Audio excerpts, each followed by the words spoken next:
au début de l'année 2024 est sortie une série qui a pas mal secoué internet. Attendue par bien des gens depuis maintenant plusieurs années, qui, pour patienter, regardaient avec attention sa série sœur par les mêmes créateurs dans le même univers, cette série a été un succès critique et auprès du public. Un grand nombre de gens l'ont comparée à Disney parce que son héroïne a l'air tout droit tirée de leur film, et parce que c'est une comédie musicale, c'est tout, il y a littéralement aucune autre raison de les comparer, en disant qu'elle réussissait ce que Disney rate depuis des années. Elle en a choqué plus d'un, elle a fait couler des larmes, elle a fait couler de l'encre, bref, c'est une série qui n'a laissé presque personne indifférent. Et moi je fais partie des gens qui attendaient depuis le pilote en 2019 que cette série sorte. Et malgré 2-3 exceptions qui en général s'expliquent au peu d'épisodes, j'ai passé un excellent moment. Et bon, cette série, comme vous le savez déjà grâce au titre, c'est Has Been Hotel.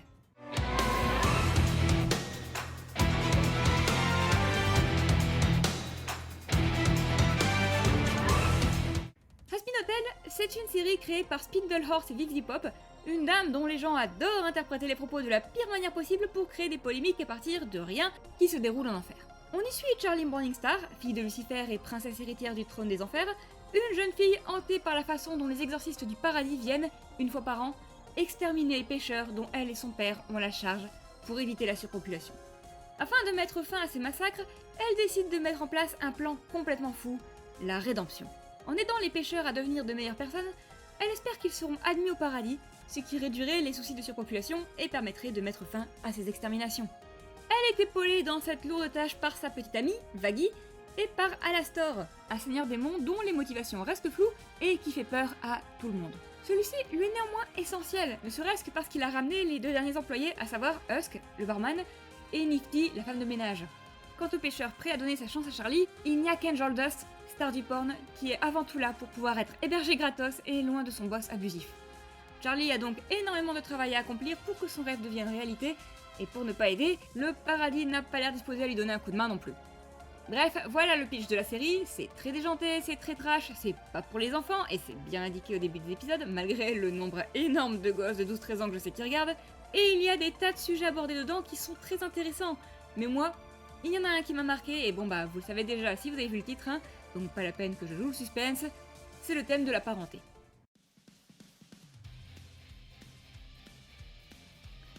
Le sujet de la parenté est particulièrement présent puisqu'il est au moins vaguement abordé dans la moitié des épisodes de la série. Mais bien évidemment, l'épisode où tout le monde l'aura remarqué sans difficulté, c'est l'épisode 5.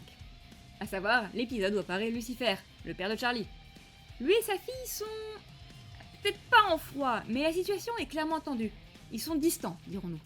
Charlie dit qu'il n'appelle jamais, à part pour lui demander des services, mais quand c'est elle qui l'appelle, on voit que c'est si rare que Lucifer ne sait pas comment réagir et panique, montrant bien que la distance vient des 2 côtés. En fin de compte, entre ça et Lilith qui manque à l'appel depuis 7 ans et dont on ne sait pas grand chose si ce n'est qu'elle a l'air d'être celle qui a causé cette distance entre Charlie et Lucifer, on peut voir que Charlie n'a pas vraiment eu de figure parentale depuis 7 ans. Cela peut expliquer pourquoi elle fait finalement exactement comme son père. Elle n'appelle celui-ci que quand elle a un service à lui demander. Et la moindre des choses qu'on peut dire, c'est que Lucifer ne commence pas d'une façon qui va le racheter, malgré son clair désir de se rapprocher de sa fille. En effet, même s'il est tout content de la voir et qu'elle lui fasse visiter l'hôtel, son projet ne l'intéresse pas du tout, et il va même montrer des doutes et un manque total de soutien, ainsi qu'une certaine opposition. Et c'est d'ailleurs ce qui cause cette scène avec Alastor. Alastor, pour tous ses défauts et motivations louches, n'a fait qu'aider Charlie dans son projet. Dans leur chanson, qui sert plus de concours quant à qui est la plus grosse, on voit la différence au fait que Lucifer crâne en mettant en scène sa puissance et ce dont il est capable, tandis qu'Alastor énumère ce qu'il a fait pour Charlie, des actes qui ont l'air bien moins impressionnants, mais qui la soutiennent bien plus que les démonstrations de force de Lucifer. En fin de compte, si ces actes pourtant si petits en comparaison piquent à ce point Lucifer dans son ego, c'est parce qu'il sait qu'avec ceci, Alastor se présente comme un meilleur père que lui. Quelque chose qu'Alastor sait parfaitement puisqu'il est clair qu'il s'est avant tout joint à la bataille pour le troller. En fin de compte, le souci que j'ai avec la façon dont est résolue toute cette affaire avec Lucifer, c'est que ça se résout trop facilement. Avec une chanson, par le pouvoir divin des comédies musicales. Néanmoins, c'est une des plus belles chansons de la série. Quand Charlie confronte son père face à son manque de soutien pour elle, faisant remarquer qu'il n'a fait que critiquer les gens qu'il aide alors que lui ne fait rien, Lucifer finit par lui reconnaître que c'est par peur. Car tout ce que Charlie a fait, Lucifer a essayé, et il a été puni pour ses tentatives. Les deux renouent leur lien en se rendant compte de leur similarité. Ce sont des rêveurs, mais là où Lucifer a abandonné après trop de douleurs et d'échecs, Charlie a encore la flamme, et elle arrive à la raviver chez lui. Il finit par faire ce qu'il peut pour l'aider, en lui organisant un rendez-vous au paradis, puis en se précipitant à son secours à la fin, allant jusqu'à l'aider à reconstruire son hôtel. Ce n'est définitivement pas le père de l'année, mais il essaye. Donc on peut espérer qu'à l'avenir, lui et sa fille reconstitueront peut-être un rapport familial. Alastor en revanche ne joue pas du tout ce rôle malgré son trolling. Il aide Charlie, oui, et il l'emmène même voir la personne qui pourra le mieux l'aider quand il en a l'occasion, mais pour tout le respect et le possible attachement qu'il a pour elle, il sert avant tout ses propres intérêts. Son soutien moral est même montré comme manipulateur, car en étant là pour Charlie tout ce temps, ça signifiait qu'il allait être là lorsqu'elle serait au plus bas, et pourrait ainsi passer un marché avec elle. Il reste à voir si certaines de ses attitudes paternelles, comme son petit duo avec Rosie, où il se réjouit de la nouvelle autorité de Charlie, sont sincères ou non, et j'avoue que j'ai hâte d'en découvrir davantage à ce niveau. Mais maintenant que nous avons discuté du duo le plus évident, il y a 3 autres figures parentales qui valent le coup d'être étudiées dans Has Been Hotel. Une qui est confirmée comme une mère, et 2 qui sont des figures parentales et non pas des parents en eux-mêmes. Et je vais vous parler d'eux, de ce que je considère personnellement comme la meilleure figure parentale à la pire. On n'a pas tellement l'occasion de la voir, mais très clairement, dans Has Been Hotel, la meilleure figure parentale est Carmilla. La seigneur des démons vendeuse d'armes angéliques est avant tout définie par un acte dans la série, elle a tué une exorciste en défendant ses filles. Carmilla ignorait que les exorcistes pouvaient être tués. Elle a juste cherché à protéger ses 2 filles, et a donc risqué sa vie dans un combat qu'elle ne pensait pas pouvoir gagner. Et si elle a gardé le silence après, c'était par crainte de déclencher une guerre avec le paradis qui mettrait ces mêmes filles en davantage de danger. C'est le trait de personnalité par lequel elle est définie, son amour pour ses filles. C'est même d'ailleurs ce qu'elle enseigne à Vaggie quand elle prend un peu le rôle de la mentor pour elle. Que c'est en se battant par amour qu'elle pourra vaincre les exorcistes qui, elles, ne savent pas ce que c'est que de protéger quelqu'un. Les autres figures que l'on va étudier sont un peu plus spéciales car ce ne sont pas exactement des parents. Sera, notre prochain exemple, a plus un rôle de grande sœur envers Emily. La séraphin la plus haut placée du paradis est une personne avant tout motivée par la peur, qui ne sait pas ce qui plaît et ne plaît pas au paradis, et donc craint avant tout de faire un pas de travers. Mais les décisions horribles qu'elle prend à contre-cœur pour protéger ce statu quo sont si lourdes à porter qu'elle s'oppose à ce que quiconque soit mis au courant, préférant emporter le poids seule.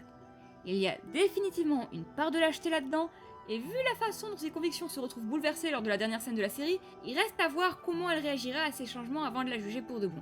Elle pourrait tout aussi bien devenir une alliée que la prochaine grande antagoniste.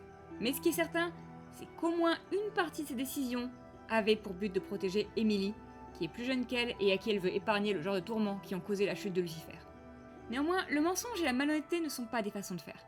Une intention qu'on peut considérer plus ou moins comme louable malgré tout, mais avec une façon de faire méprisable. Il faut voir comment elle va évoluer.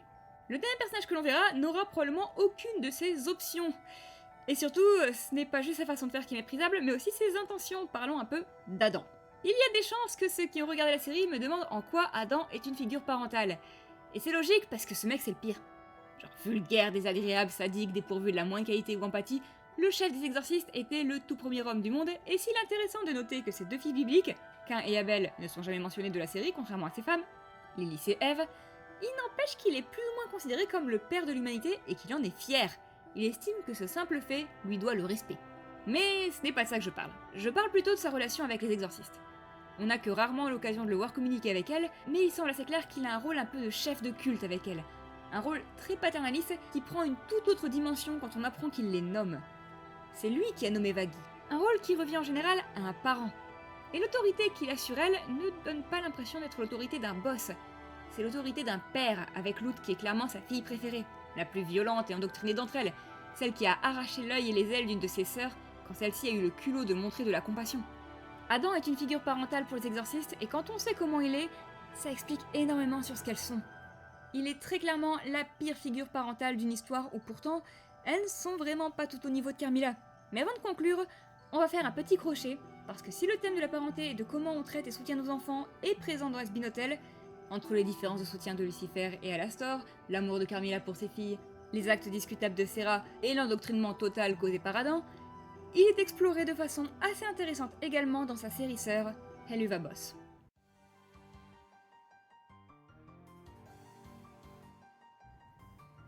Soyons honnêtes, à l'exception de Carmilla, la meilleure figure parentale de Has Been Hotel, tous les parents de cette série sont vus du point de vue de leurs enfants.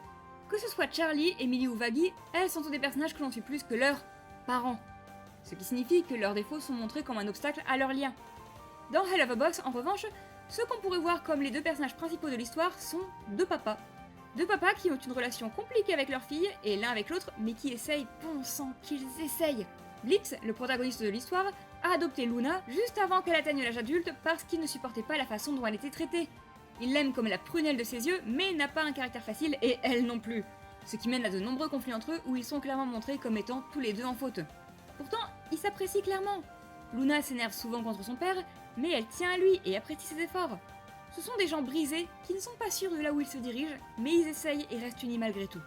J'irais dire que l'autre papa, Stolas, a une relation encore plus complexe avec sa fille Octavia. Stolas aussi aime sa fille plus que tout au monde. Mais le truc avec Stolas, c'est qu'il est quelqu'un d'extrêmement malheureux. On dirait pas au début, et Bliss ne respire pas la joie non plus, mais il peut se reposer sur Luna et même sur ses collègues parfois, avec qui il a un lien qui s'approfondit au fil du temps. Stolas n'a personne. Stolas fait partie de la royauté des Goetia, qu'il a donc forcé dans un mariage arrangé à une femme abusive du nom de Stella, et son seul plaisir dans la vie, c'est Blitz, dont il est amoureux depuis l'enfance, mais sur qui il ne peut pas se reposer à cause de leur différence de statut, qui fait que Blitz se sent plus piégé par leur relation qu'autre chose. Le conflit entre Stolas et Stella fait également qu'Octavia se renferme de plus en plus, et que la communication entre elle et son père est incroyablement difficile. Lorsqu'il essaye de lui faire plaisir, il se plante de manière magistrale. Lorsque vient le jour d'une promesse qu'elle attend avec impatience, il est tellement pris par l'extase d'avoir enfin divorcé sa femme qu'il l'oublie et se déteste pour ça. Ils ont une relation qui fait qu'il ne va pas pouvoir se reposer sur elle comme Blitz pourrait se reposer sur Luna parfois. Le résultat est que même si Stolas essaye, bon sang qu'il essaye, il a tellement de problèmes partout, tout autour de lui, que ce soit son intense dépression, sa vie qui s'effondre ou son absence totale du moindre système de soutien pour l'aider, qu'il peine à prêter à sa fille l'attention que lui-même aimerait pouvoir lui porter. Quoi qu'il en soit, Blitz et Stolas ne sont définitivement pas les pires parents qu'on voit dans Hell of a Boss, et lorsqu'on voit leur propre figure parentale, on se rend également compte qu'il leur manquait de bons exemples desquels s'inspirer. En effet, leurs parents respectifs sont d'immondes raclures qui ont l'air de plus voir leurs fils comme des marchandises que des êtres vivants, et le dernier père que l'on rencontre, celui de Moxie, arrive à être encore pire. C'est finalement une vision de la parenté encore plus nuancée que celle de Has Been Hotel que nous montre Hell of a Boss, car elle nous montre les parents comme étant des gens. Des gens comme vous et moi, qui ont leurs problèmes et qui du coup peinent à être les parents qu'ils estiment que leurs enfants méritent. Ils sont imparfaits, ces deux garçons, aucun doute à ce sujet. Mais ils essayent, et même si les résultats ne sont pas toujours à la hauteur, le simple fait qu'ils essayent de tout leur cœur est le plus grand espoir qu'on ait pour que les choses s'améliorent pour eux, comme pour leurs enfants. C'est fascinant de voir des séries dans le même univers, qui n'ont pas du tout le même genre de principe, aborder le même sujet avec autant d'intensité, mais de façon très différente. Dans les deux cas, nous avons des exemples de familles brisées dont les parents sont imparfaits, à part Carmilla dont on ne voit jamais les imperfections, malgré leurs bonnes intentions. Mais si Has Been nous met plus du point de vue des enfants, Hell of a Boss nous met plus dans la tête des parents. Ce sont des présentations fascinantes de la parenté, que ce soit la distance entre Charlie et Lucifer, l'absence totale de toute qualité parentale dans la façon de faire d'Adam, ou le nombre de problèmes de Blitz et Stolas qui rend leur relation avec leur fille si compliquée. Et je mentirais si je n'admettais pas que j'ai hâte de voir la façon dont ces relations parentales seront explorées dans les épisodes à venir. C'est tout pour cette petite vidéo plus relaxe après celle du mois dernier. J'espère que ça vous a plu. N'oubliez pas que YouTube est un endroit sombre et plein de dangers, et que vous pouvez l'éclairer un peu en mettant un pouce bleu et ou un commentaire, voire de vous abonner si ce genre de contenu vous intéresse. Aussi, toujours pour ceux que ça intéresse, mes vidéos sont en général disponibles en avance sur mon Patreon, parfois même plusieurs semaines, et même mois à l'avance. La bise à tous, et à bientôt!